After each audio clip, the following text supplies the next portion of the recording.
What up, dudes? It's Gaz, and welcome back to the Warframe video.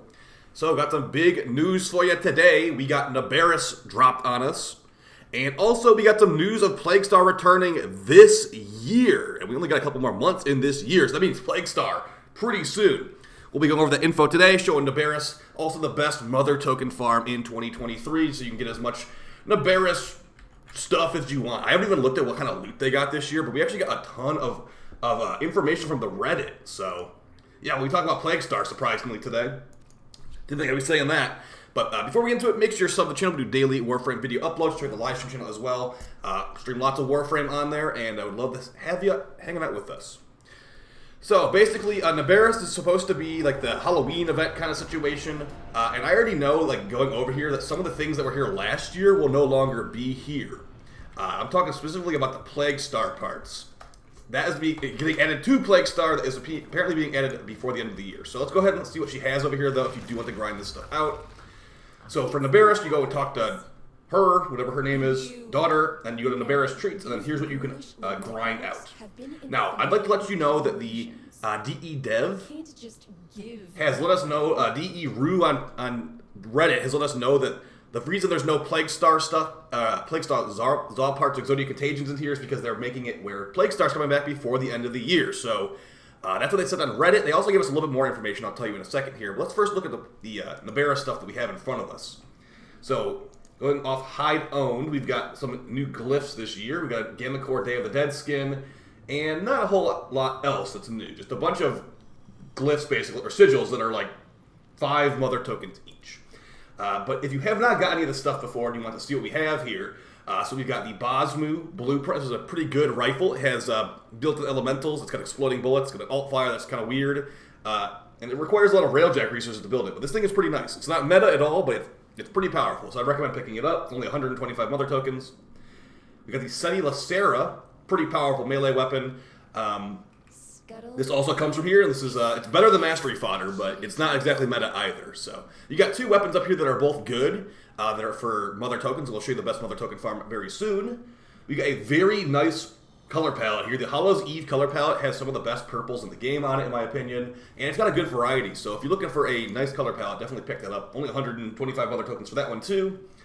And we've got the Demon Wings Ephemera, is what I basically call it. This thing is hardcore. It will block your screen if you don't have it, like... Basically, it disappears, I believe, when you ADS, thankfully, but it can block a lot of your screen if you're not paying attention. So, use it with caution, as it is very, very obstructive to your screen. But looks cool, for sure. And we got the Revenant Vania helmet, if you want to get that. We got some other stuff here. We got the Juggernaut Pumpkin statue, I guess I call it. We got the internal... interior designs, haunted interior design for your ship, and then, just a good bunch of stuff. That's only 100 mother tokens, too, so that's all that we got this year. Nothing too phenomenal. Day of the Dead Gamma Core skin, if you care about that, which I doubt anyone really cares about that.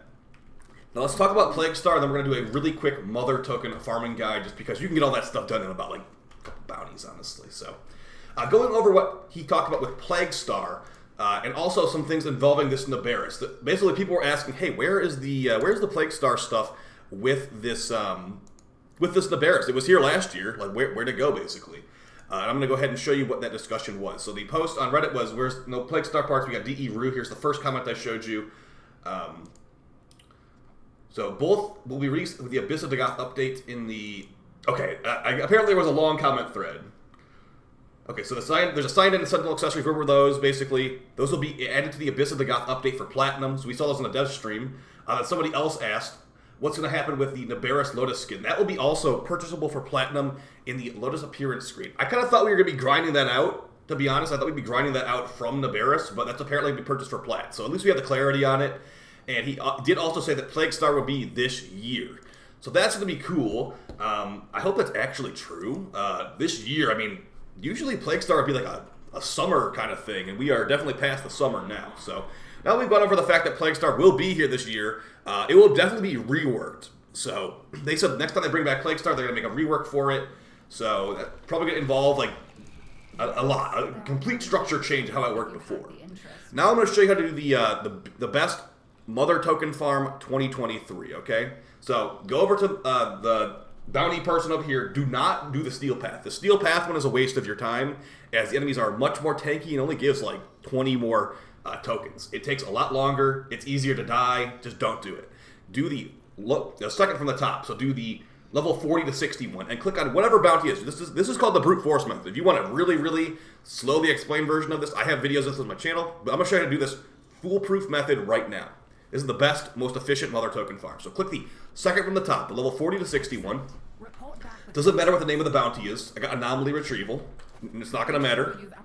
So you pick the bounty, the second from the top, and you go onto the plains. Or it's called Deimos Open World. You're going to abandon this first bounty. And the reason we're doing this is because, as I stated, the second from the top is the most time efficient. It's only 20 less tokens than the steel path, and it's a lot easier. And also, don't even bother the steel path because acolytes can't spawn until after the bounty's done, to be honest. If acolytes could spawn while the bounty was going, it'd maybe be worth it. But yeah, no. So what we're trying to do here is trying to abandon the bounty. So fly to the bounty zone, then fly as far away as you possibly can. If you fly far enough away, most objectives can fail. Okay, see it said right here, abandoning objective. The reason we're doing this is because when we pick that second from the top bounty, it sets our world state to a certain level. That level is going to dictate what bounties levels will be, and it will make it it will also change how many mother tokens we get from each bounty. So now that we failed the anomaly retrieval bounty, second from the top, difficulty-wise, level 40 to 60, we're going to go up to the open world bounty givers. We're going to go find the bounty called Brute Force. You are here to assist. For science, cleanse the land, anomaly retrieval. We didn't find Brute Force on the first bounty giver. We're going to go find another bounty giver and try to find one that has the Brute Force bounty. The Brute Force bounty has the fastest bounty steps, and it has no defend the excavators thing. All I have to do is go find it. It's this picture of the Grenier with an Ignis, and there you go. We clicked on Brute Force. We're already done. We already have gotten to the meta bounty farm, and then you just run it as normal. I would recommend to farm this as a solo or a duo, as the bounty steps, the objectives on them, scale with how many players are in your squad. And honestly, the solo and duo amounts are very easy to just knock these out really quick. So basically, you just go in here and just do. I usually would recommend bringing Mesa for this.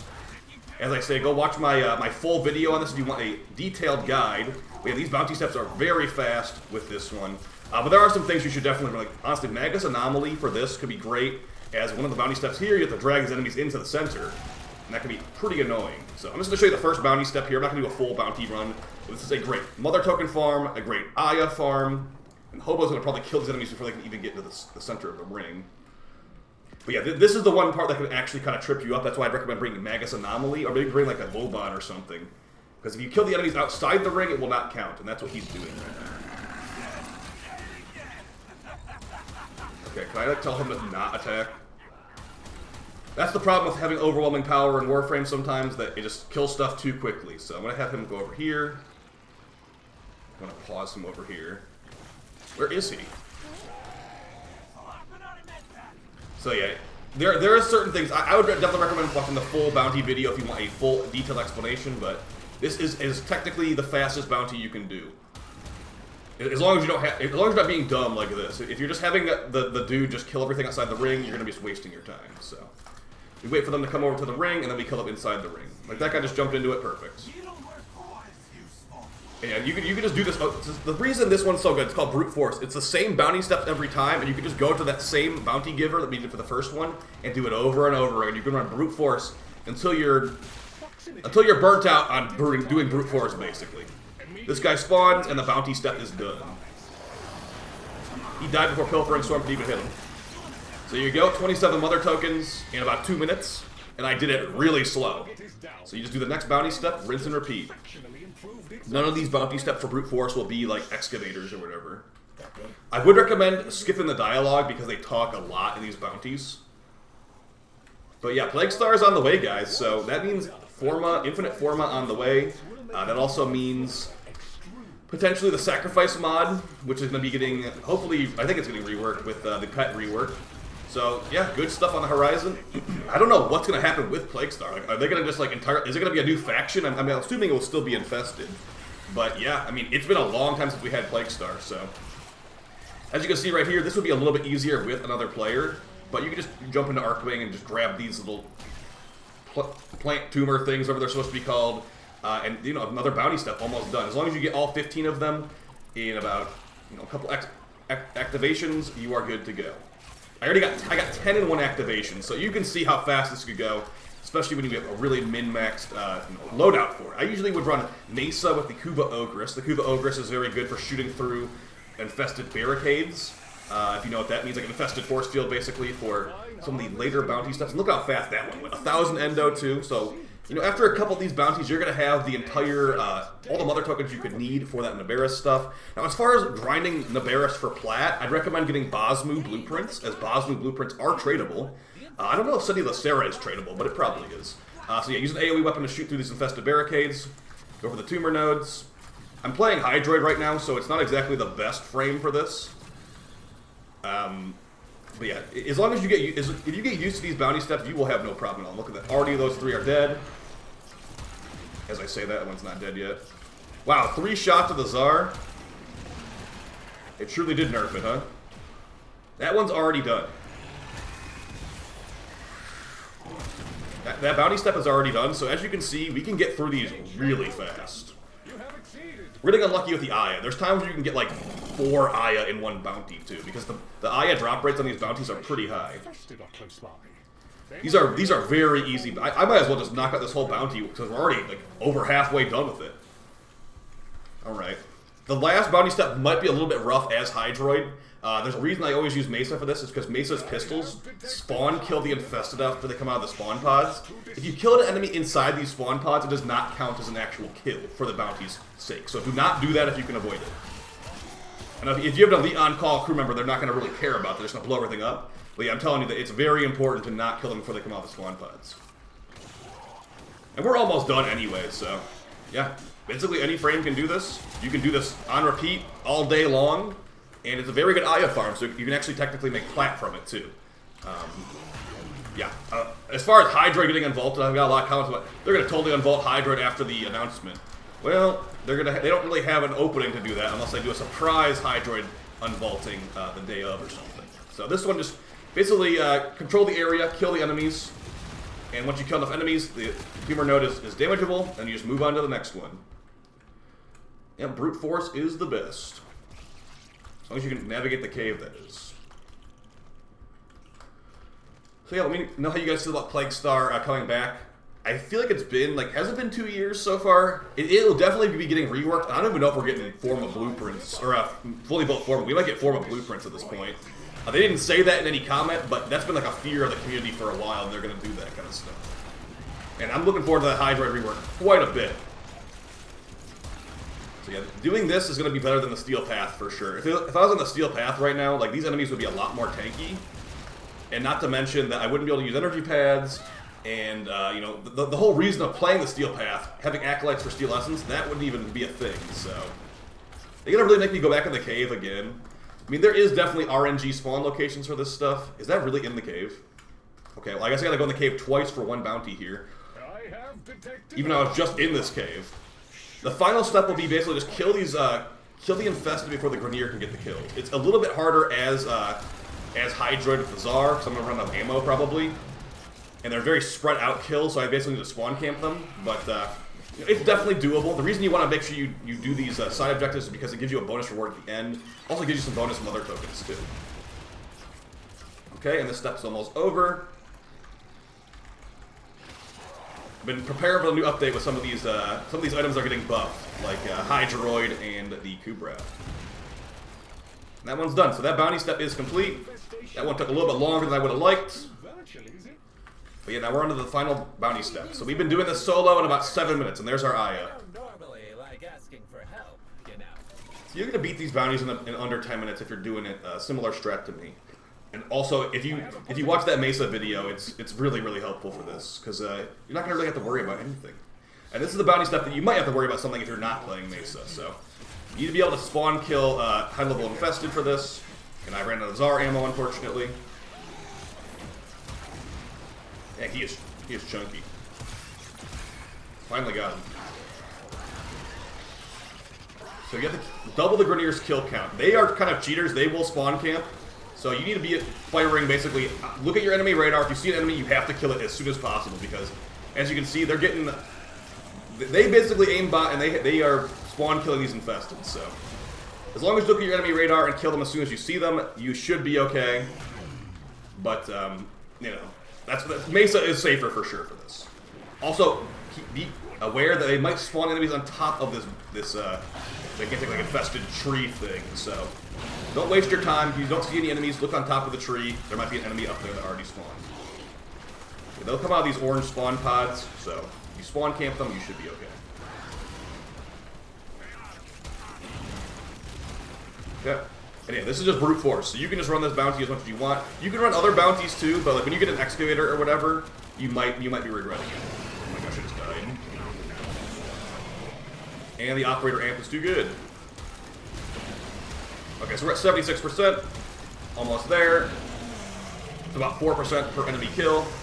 They are really spawning a lot of Jugulus right now. I almost died again. And those slash procs are nasty from these guys. They still do those crazy slash procs, huh, after all these years. I thought that was supposed to be a glitch they patched out. But yeah, those Jugulus do some insane slash procs. Their range attacks are, I believe, are coded as melee attacks, too.